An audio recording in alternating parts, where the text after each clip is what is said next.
nangyari? Yan si Jamie, kumakain na naman ng noodles na may kimchi.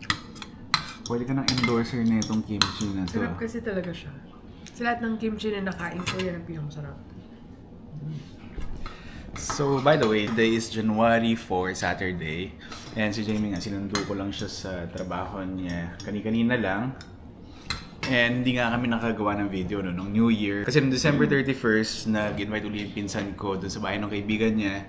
So, mga around 1 AM na ata kami nakauwi. And then natulog kami the following day. Siguro mga around 12 na ba tayo nagising? 12 na. Kami ata 12. Ikaw mas maaga. Oo, kasi medyo maaga ako nagising na yun dahil yun nga, may mga inayos pa ako dito sa bahay. So, pakita ko lang sa inyo. Ayan, kahit pa paano, medyo maayos na siya. And kung mapapansin nyo nga, yung Christmas tree, tinago ko na. Pero eto, yun, yung mga nakuha ng mga anak ko during Christmas. Ayan, nandito siya sa area na to. Ayan, ngayon sila, Enzo, Sky, saka si Sarah, may ginagawa lang dito. And yun nga, yung pinakahihintay-hintay namin na sale nga ng bigas. Ayan, nakabili na rin kami. Pero since nung time na yun, dalawa lang kami ni Jamie na grocery. Yun, 4 lang yung nabili namin. Pero siguro pag bumalik kami doon na anytime next week, tapos nakasale pa rin, baka bumili kami ng mga ilan pa sa tingin niyo. Gano'n ba kung mura yung mura? Hindi, bilhin namin dyan parang 12.88. Pero yung original price niya parang nasa around 18, di ba? So parang $6 yung na-save mo per sack. Yun, so malaki rin siya, parang 1/3 din yung nawala dun sa presyo. So hindi ko alam kung ilan bibilin namin kasi yun nga, akala namin madalas nagkakaroon ng sale, pero etong recently, parang ang tagal, no? Naubusan na tayo bago tayo nakabili. Baka kasi Jet kaka-start lang ng New Year, gusto mo naman sila i-pressure na mag-sale agad. So yun nga, gusto ko lang batiin lahat ng Happy New Year. So niyaya ko nga si Jamie na gawin tong video na to kasi gusto ko lang mag-reflect dun sa mga nangyari sa amin sa 2024 and kung ano yung mga plans namin o mga pinagpe-pray namin come 2025. So kanina nga, no, binalikan ko nga yung list ng mga videos na nagawa ko noong 2024 and nag-come up nga ako ng list kung ano yung mga nangyari sa amin ng 2024. So yun, so simulan natin ng January. So ng January, lumipat tayo dun sa bagong bahay natin, dun sa luma. So lumipat nga kami dun sa bahay na yon. And syempre, at first, masayang-masaya kami kasi during that time, parang yun yung first time na nagkaroon kami ng liberty when it comes dun sa bahay. Kasi yung unang inupahan ko, okay naman siya, but of course, syempre, may mga anak ako, alam ko naman na yun, hindi na may iwasan na tumatakbo-takbo sila sa bahay. And syempre, ayoko rin naman na may masabi sa amin yung mga nakatira sa basement during that time. Kaya medyo naghanap-hanap na rin kami ng malilipatan and fortunately nga nakahanap si Jamie, pero hindi ko nga masasabi kung ano ba, fortunate ba or unfortunate yung paglipat natin doon. Hindi, at least na ano tayo ng realidad na may mga ganun. Parang feeling ko kasi nung first year natin first few months namin dito, parang very idealistic ka pa. Very idealistic ako na parang feeling ko, wow, nasa first world country na. Iba na yung iba na yung makakasalamuha mo. Yun. So, reality check siya. Yun nga. So, noong January, yun nga, yung pinaka-milestone namin. So, naka-finally nga na nakalipat na nga kami sa matatawag namin na sarili naming bahay. Kasi, yun nga, during that time, kami lang, at least may sarili na kaming kwarto and may sarili kaming living room, dining room. Kaya, yun, medyo nanibago sila. Tsaka maganda yung ref nun, in fairness naman. Malaki yung ref. Malaki yung ref. Yung Feb, doon naman nag-start yung mga unfortunate things na nangyari sa buhay namin. So yung Feb, yun yung first time na charge kami nung utilities doon sa dating bahay nga namin na ano nangyari? Yung utilities. Utilities pa rin ng ibang bahay yung pinadala sa'yo. Ayun nga. So actually, ginawa ko siya ng video before. Utility bills pala ng ibang bahay yung sinacharge sa amin. Doon na nga nag-umpisa na nawala na nga ako ng tiwala doon sa dating landlord namin. And then nung March, ano nangyari nung March? Ayun! Yun yung malaking na na-carnap ang kotse mo, di ba?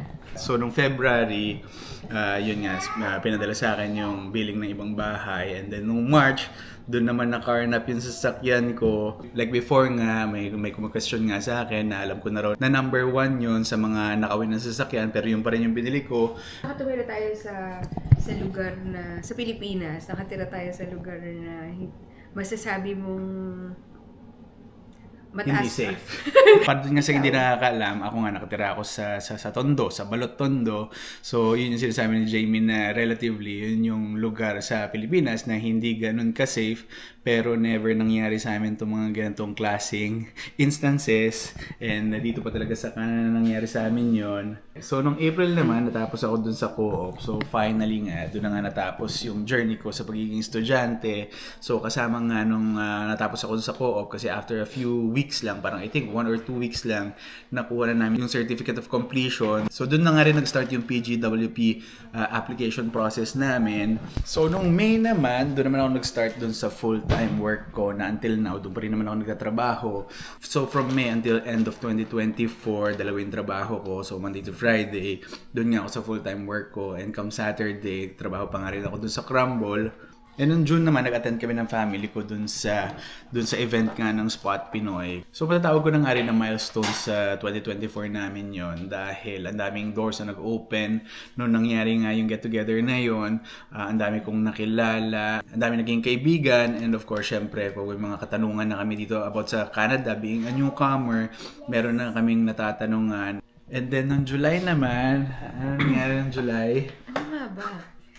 Wala ako. Sa ngayon, kasi pag tatanungin mo ko, wala akong maalala kung anong nangyari. Kasi parang feeling ko, dumaan lang yung 2024 ng ganun-ganun. So, hindi. Sige, remind kita. Nung July is yung time na nahuli natin yung landlord natin na pumapasok sa bahay natin nang hindi nagpapaalam. July pala yun. Okay. So, milestone siya kasi yun yung time na napabili ako ng camera na nilagay ko sa loob ng bahay namin. Milestone talaga. Well, hindi siya milestone, pero parang significant na nangyari sa buhay natin. And nangyari kasi yun towards the end of July. So, yun yung time din na nag-decide kami na lumipat na rin ng bahay. So, yun yung time na nagbigay ako ng notice dun sa dati naming landlord na in 60 days, aalis na kami. So, noong August, yun nga yung time na naghahanap-hanap kami ng bahay. Ang dami namin pinuntahan, may basement, may apartment. But of course, syempre, pinag-pray naman natin lahat na makahanap tayo ng para sa atin. And good thing na etong tahanan namin ngayon. Dito kami napunta. Ikaw ba, you feel blessed ba na... Munting palasyo. Yeah, pero ikaw, you feel blessed ba na dito tayo napunta? Oo, parang bright, ang gaan lang ng life, diba? Ikaw ba? Hindi mo ba na-feel na magaan ng life ngayon? Hindi, ako parang I feel blessed nga na dito kami nag-end up. Kasi parang, ayun nga, mabait yung landlord namin. And, well, as of now, mahirap naman magsalita ng tapos.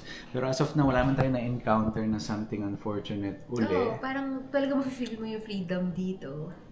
Tapos, diba, very, naman sila, sobrang bait naman talaga. Ayun nga, sobrang bait kasi nung landlord namin. Like, nung Christmas, well, hindi ko alam kasi kung meron silang Pasko, hindi ko alam kasi kung ano yung religion nila, pero nagbigay sila ng gift sa amin, yung isang box ng Ferrero.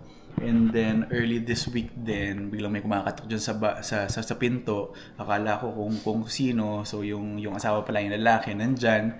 Na binigyan din kami ng cake kasi birthday pala nung isang anak nila.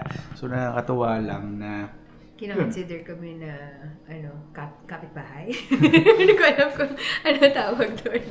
Ayun, diba? At least, nasasali tayo. So, okay. And in September, supposed to be October 1 tayo lilipat. Pero since ayaw na nga natin doon, napaaga yung lipat natin. Parang 1 week or 2 weeks before. Kailan ba nabutas yung gulong mo? Yun nga, mga around September din. Around September. Oh, so around yun na yung parang din. pinaka-final, yun na yung deciding factor mo. Yun yung final straw ko na parang ayaw ko na dito. So, na-experience mo din first hand kung paano lumipat. Yeah. Diba? So, na-realize mo na hindi tayo dapat mag-accumulate ng maraming gamit. Kasi yun yung first time ko rin nag-rent ng U-Haul. And then, yun, ako nga rin nag-drive. And hindi pala madali maglipat. Kailangan mo talaga maghanap ng pwedeng tumulong sa'yo. Kasi, syempre, like, nung lumipat tayo sa kabilang bahay, yun na, nakabili na tayo ng sofa, nakabili na tayo ng kama. Tsaka dineliver yun kasi doon. Dineliver yun. Kaya hindi kami nahirapan. Pero this time around, nung lumipat kami dito, medyo nahirapan kasi... Hanggang ngayon, sa totoo lang, inisip ko kung paano nyo pa rin na ipagkasya yung yung sofa bed, tsaka yung kama doon sa... Hindi. Kasi hindi ko na binibidyohan dyan. Kaya lang kasi medyo masikip yung daanan dyan. Kasi pagbukas niya ng pinto, paakyat pa siya. And yun nga, medyo makitid yung daanan niya. Kaya parang ang hirap nung pinasok namin lahat. Thank you sa mga tumulong sa'yo. Yung 9/11, may significance na siya sa'yo. May significance na siya sa buhay ko. Kasi hindi na siya sad. 11, yun yung time na na-promote naman si Jamie dun sa trabaho niya. So yung promotion niya from being a part-timer, na-promote siya to full-time. Kasi yung part-time niya, although nabibigyan naman siya ng oras, pero yung part-time niya, ilang hours na yung guaranteed sa'yo? Guaranteed is 15 hours lang. So 15 hours lang. Pero since masipag-sipag naman tong asawa ko, nabibigyan naman siya na during that time ng around 40, no? Pero kasi kaya ka naman nabibigyan ng 40 nun kasi mayroong isang katrabaho na nag-leave, di ba? Pero at least ngayon, since full-time na siya, guaranteed na yung oras. Well, hindi na. Salaried ka na, di ba? Technically. And then, noong October, yung time naman na nag-expire naman yung implied status namin kasi yun nga, binigay nga sa amin sa 180 days para makakuha ng decision kung approve or decline yung application namin for PGWP. So, yung time na yun na medyo naging anxious din kami kasi syempre, like si Jamie, sabi ko nga din sa mga previous videos ko na kinokontak nga siya ng HR nila. Kailangan mo mag-reply araw-araw para lang sabihin sa kanila na still waiting for a decision. And then, noong November nga, yun nga, after siguro mga 2 or 3 weeks nga nung nag-follow up kami dun sa IRCC, biglang na-approve na nga yung application namin. Yun pala, yung approval namin nung October 31st pa. Pero nakuha lang namin yung letter siguro mga around mid-November na. So ngayon, parang next step, anxiousness na naman ang anuhin natin, yung pagiging PR na iniisip natin ngayon. Yun. So, bago tayo mag-jump dyan sa PR na yan, so noong December, nangyari naman is yung graduation ko lang. And most of the videos nga na ginawa ko noong December, lahat Christmas party, lahat get-together, lahat kainan. Kasi wala naman talagang significant na nangyari noong December sa amin. And actually, significant na yung December for me kasi it's a first na hindi it's a first Christmas na hindi sa immediate family natin na spend yung Christmas. So mga new friends, new types of celebration, kung paano sila nagse-celebrate ng Christmas, yun. So for me, that's important as well. Parang para sa akin, new experience. Tsaka, naging master Sharon yan ako niyan. Diba?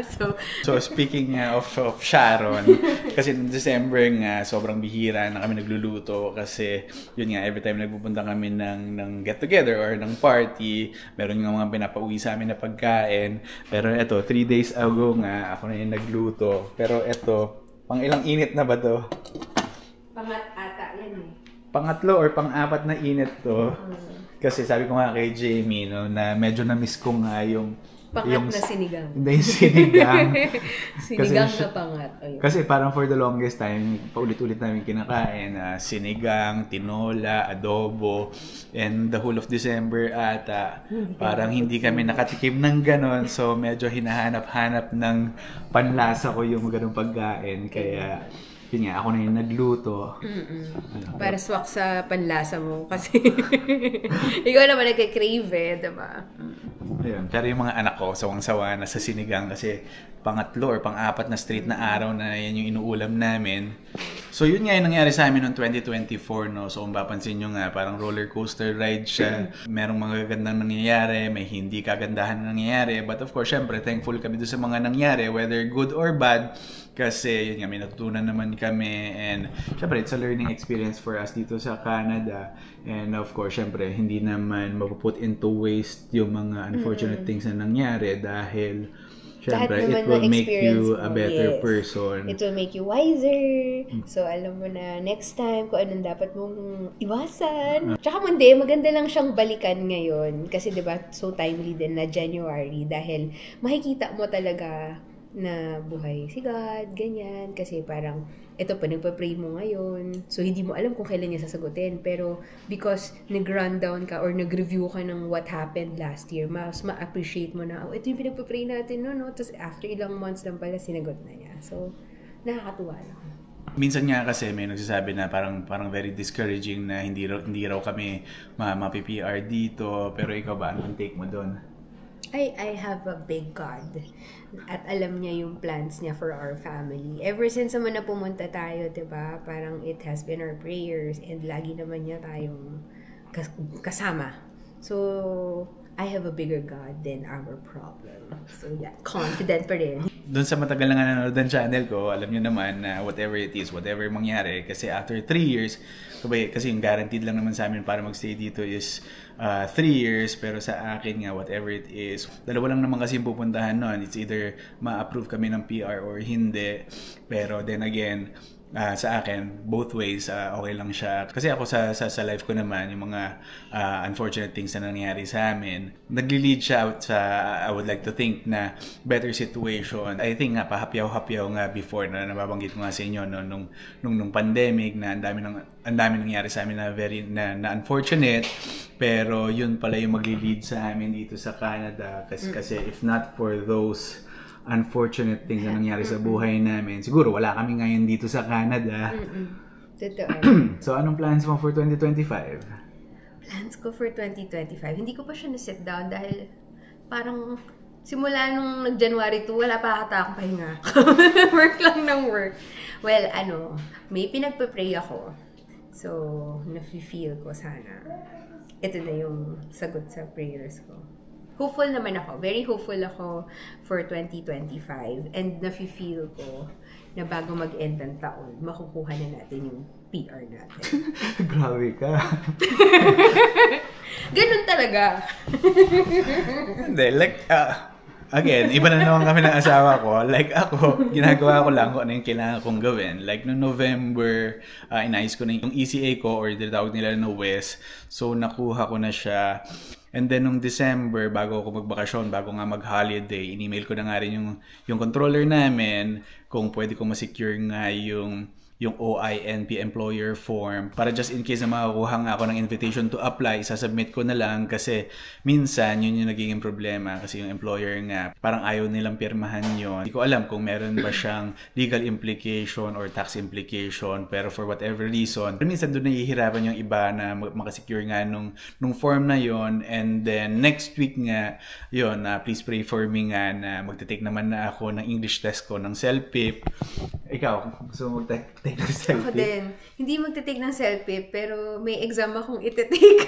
So, when it comes to my work, so may licensure exam akong iti-take. Mag-pray nyo rin sana ako na maipasa ko siya ng one take. Yan, kila Jamie kasi parang free yung first take, pero pag bumagsak ka, ikaw na yung mag-shoulder ng second take. So tomorrow is Sunday, so balik naman uli kami dun sa dati naming routine. Pero tomorrow... Is it the first Sunday of the year? Yeah. Oh. Oo, no? So, it's the first Sunday of the year. So, buti na makapag-church na tayo. Yeah. Pero sabi ko nga kay Jamie, medyo tipid-tipid muna kami kasi parang medyo naparami ata yung gastos namin noong December kasi masyado atang natuwa dahil yun, kahit papano, ito yung first December namin dito sa Canada na kahit papano meron kaming naitabing konti. Hindi naman naitabi. Hindi. Kumbaga parang nag-celebrate tayo talaga ng Christmas. Tsaka parang nagsimula tayo ng Christmas routine, Christmas practice, Christmas culture for the kids to wait up until midnight of Tsaka napabili tayo ng Christmas tree na sana tumagal yung Christmas tree para next year hindi na tayo bibili. Yun nga, first time din natin nagkaroon ng Christmas tree sa tanan ng buhay natin, diba? So yun, so happy Christmas. So, samahan nyo na lang kami dun sa adventure pa namin this 2025. So, hopefully, maging okay naman tong year na to para hindi na namin ma-experience kung ano yung mga na-experience namin ng 2024. Kasi although nalampasan namin siya lahat, but of course, syempre... Mas maganda kung hindi mo na siya madadaanan. syempre, mas maganda nga kung hindi namin siya madadaanan. Magdadaanan ulit para at least masaya, everybody happy. So, yun. So, mainit na yung sinigang namin. Na hopefully maubos na namin siya today para bukas iba na naman yung ulam namin. Ikaw, may sasabihin ka pa? Ano yan? Ano yung sasabi ni Enzo? Buti pa si Enzo marunong magsabi dun eh. Na ano? Thank you for watching and we'll see you in our next video. Bye!